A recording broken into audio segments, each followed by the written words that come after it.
So that's the dynamic island and the always on display.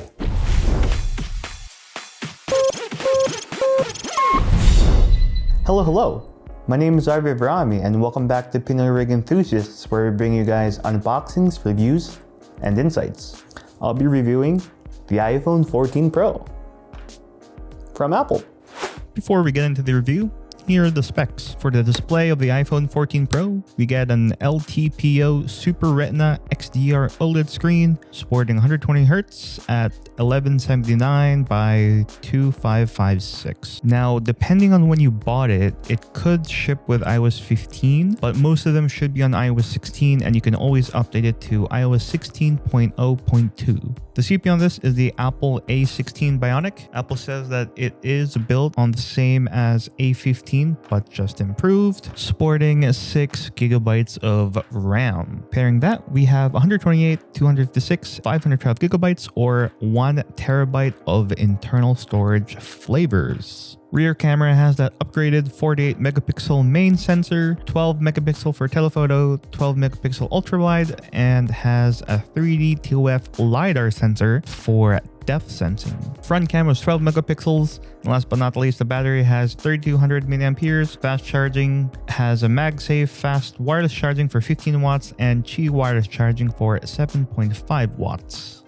All right, let's tackle gaming on the iPhone 14 Pro real quick. I have Genshin Impact loaded up, and I'll only be testing Genshin Impact because it's one of the, if not the most graphically intensive game, at least on Android. This game generally will take any phone and turn it into a hand warmer. Maybe Diablo Impact as well, and probably Call of Duty Mobile, but let's just do Genshin Impact for now. So settings in glance, it's custom, but it is built off of highest. I just have motion blur set to off because I hate motion blur. But we have the 120 FPS option on the iPhone 14 Pro, which is absent, surprisingly, on many other Android phones. So let's take it for a spin. Ooh. So the game has been open for about maybe 2 or 3 minutes now, and I do feel it very warm at the back here. But yeah, gameplay seems to be very smooth. This is 120 FPS. You might not see it on camera or might not notice it on camera, but personally, it does really look nice. So I remember playing Genshin Impact once on PC,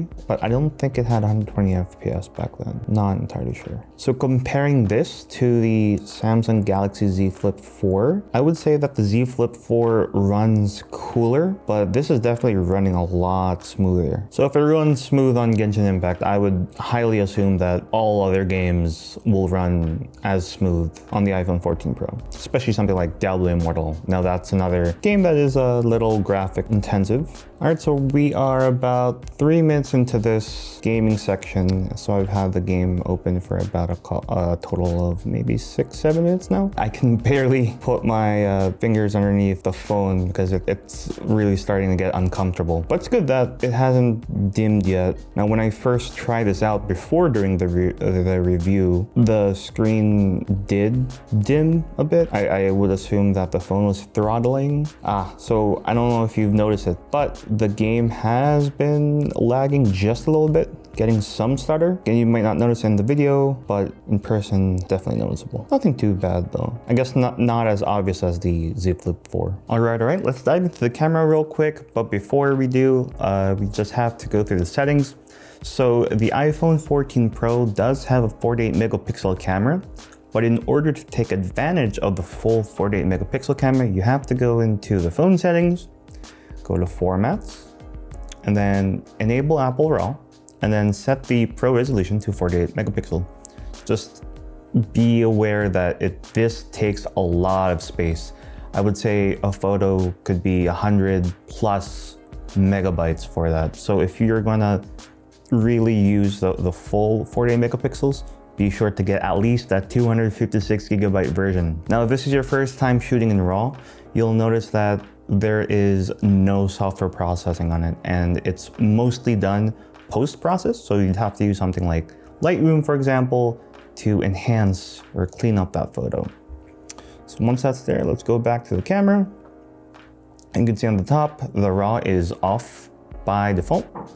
So just turn that on, and when you take a photo, It will take a little longer to take a photo because again, it is in that full 48 megapixel resolution. And you have the camera controls, still basic iPhone controls, no pro mode. If you want a pro mode or those pro controls, you'll have to use a third-party app for that. But if you're basic, your video, cinematic, slow-mo, cinematic's only up to 4K 30. And you have your basic photo mode, then you have your basic portrait mode that you can add different lighting to, for example, panoramic mode, time-lapse if you want, and of course, selfie camera. Here are some photos and videos taken using the iPhone 14 Pro. Alright, now we have this first indoor photo taken with the main camera. Notice that lens flare towards the center of the hallway. That's usually prevalent in many iPhones. Next up, also taken with the main camera.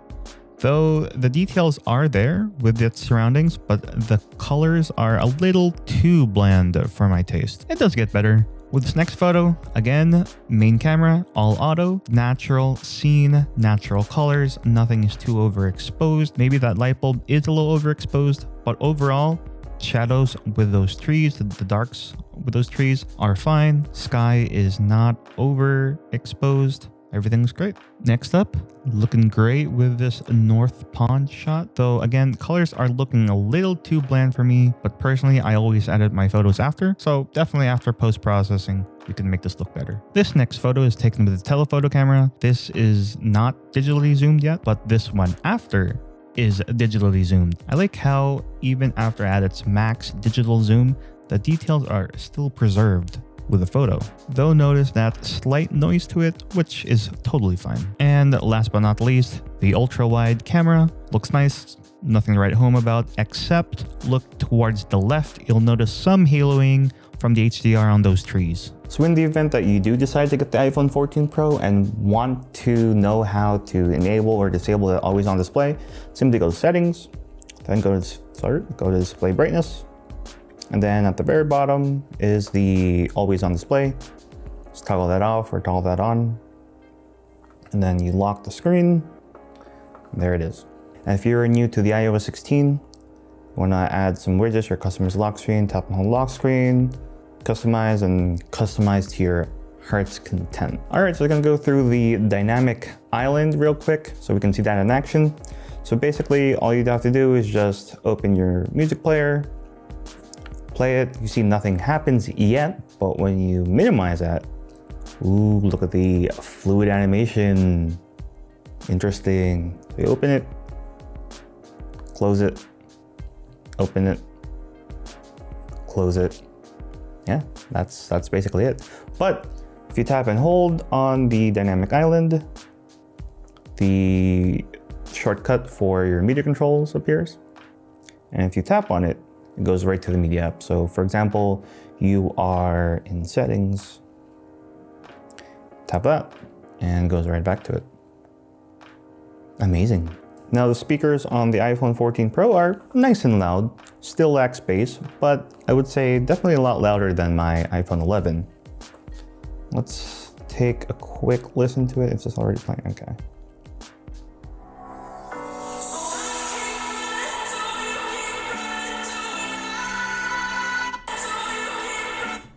Not bad. All right, so I've been using the iPhone 14 Pro for about a couple weeks now, and my experience has been kind of a mixed bag. I mean, sure, I like it, it's nice to use. However, I don't know, it's just not for me. Now, my last iPhone was the iPhone 5, and that was 10 years ago. My experience then and experience now has been mostly the same, and that didn't really rub off well on me. Sure, when I got this a couple weeks ago, I was really happy about it, because of course, who doesn't like new toys? However, the novelty of it wore off real quick, and the honeymoon phase ended earlier than most other phones that I get. Now, I've used iPhones in the past, iPhone 12, iPhone 13 Pro Max, I have an iPhone 11 for work, and even an iPhone 7 Plus for work.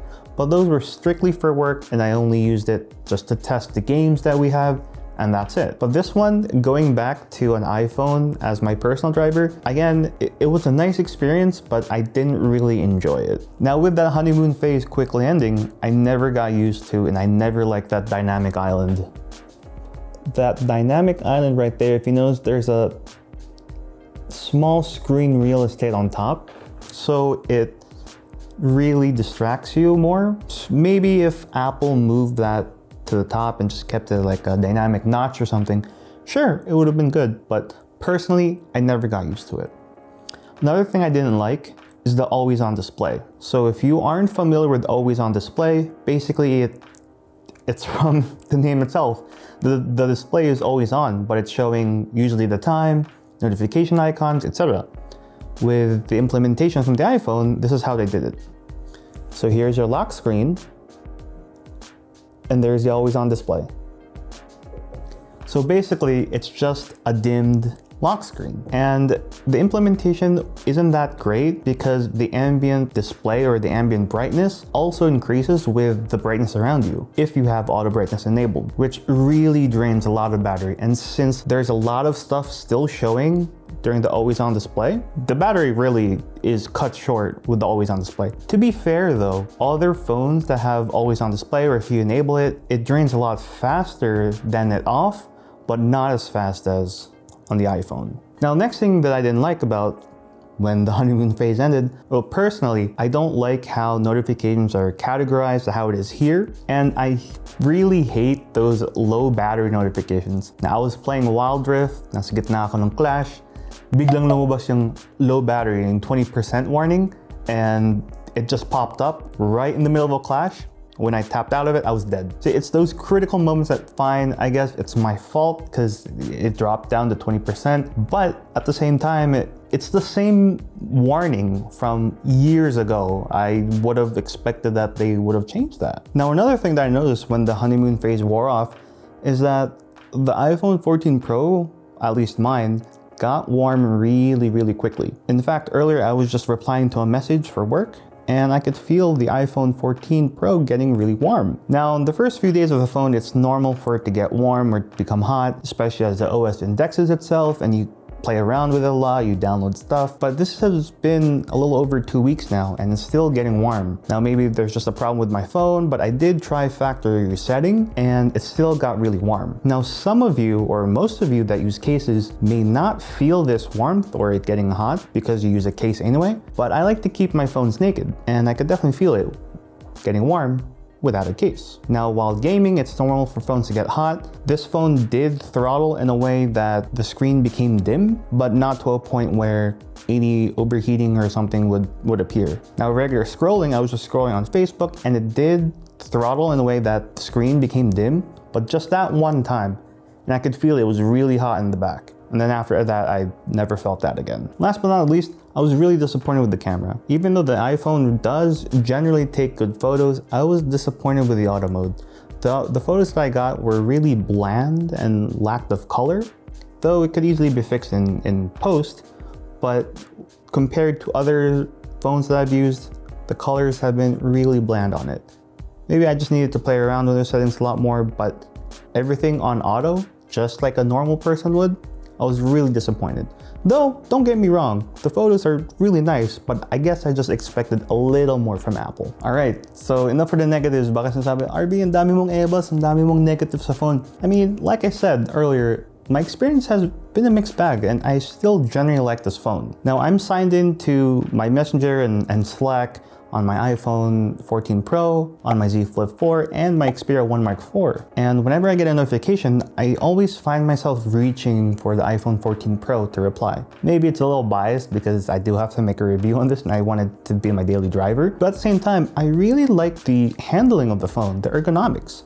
It feels right in my hand. It doesn't feel, I don't have those like sharp edges bumping against my hand. It feels really nice and the typing experience is really comfortable. My neutral hand position with this phone is great. Now, typing in general with the iPhone has always been a great experience for me, even with other phones as well. Compared to Android even, I've always had a nice experience typing on the iPhone. That is if you turn off autocorrect, or else you may be sending ducking instead of the other word. The display is really nice on this as well. Minus the dynamic island, the display on this phone is really crisp, just as most iPhones that I've used have always been. The display is nice and bright. It doesn't get too bright, I guess, in direct sunlight, but it's still readable, but it's really nice and crisp. The colors are nice and vivid, and watching videos on this has been great. However, a lot of videos are starting to become in 21:9 by now, so the videos do cut off or look a little weird, but in general, my viewing experience and my display experience with this hasn't been great. Now, iPhones are generally just pick up and use it, and that's still the experience that I'm getting now. 10 years ago with the iPhone 5, that was my experience. Yeah, I just picked it up, use it, take photos, play games, whatever, and I just had a good experience. Now with the iPhone 14 Pro, it still keeps that same philosophy, if you will, that you just pick it up and use it. Nothing much to tinker with. If you want to tinker some settings, they are there. Some of them are hidden in accessibility, but in general, you just pick it up and use it. Now, by this time, you're probably going to ask me, hey RV, should I upgrade to the iPhone 14 Pro? Or should I get the iPhone 14 Pro? Well, it depends. If you're upgrading from a base model 13 or any other base model iPhone, then sure, Pro models are always a great upgrade. However, if you're upgrading from a 13 Pro or Pro Max, you might not benefit too much from the upgrade, not unless you want that 48 megapixel camera, though do note it's only in RAW or Pro mode, and if you want to benefit from that better battery life. Now, if the iPhone 14 Pro will be your first iPhone, well, maybe again, it depends.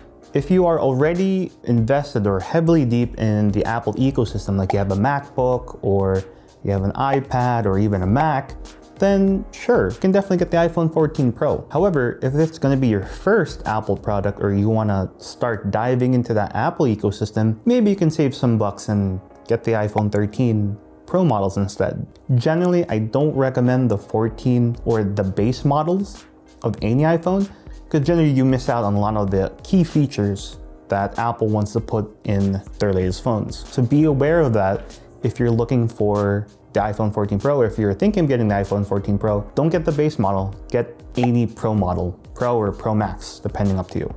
All right, now for the conclusion, and for people that love to skip to the end of video reviews or the too long don't watch. Do I recommend the iPhone 14 Pro? Personally, without bias, it honestly is a hard recommendation. I see the 14 Pro or even the 14 Pro Max as a 13S. The only beneficial upgrade is the camera and perhaps the battery life. The display is a little brighter, sure. You do get an upgraded CPU, sure. But the upgraded CPU is kind of like a minor step up, just like Snapdragon 8 Gen 1 and Snapdragon 8 Plus Gen 1. You should only get this if you really want that better battery life, or if you feel that the 48 megapixel camera will benefit you in your workflow. You should only get this if you're already invested in the Apple ecosystem. You shouldn't get this if you want customization, if you want a better AOD implementation, and if you want a phone that doesn't have that dynamic island for less distractions. At the end of the day, the iPhone's the iPhone. The resale value will always be high even years after, so if that's important for you, then definitely get this. But again, the iPhone 14 Pro, in my opinion, is a hard sell, especially if you are already using the iPhone 13 Pro or Pro Max. I think this is the first review for any of my game reviews or the phone reviews that did not get my stamp of approval. Not because the iPhone 14 Pro is a bad phone, but because it's really hard to recommend this, especially with the prices that are still high. Just in general, prices are going up for everything everywhere in the world. So I can't really recommend this, and I can't really give it a stamp of approval. Again, the iPhone 14 Pro is a great phone, and if you just want that general use feel, or you just want to get that easy experience, that great user experience that Apple has been known to offer, then sure, get this phone. But aside from that, I can't really recommend it. What are your thoughts on the iPhone 14 Pro? I'm pretty sure people out there will disagree with me.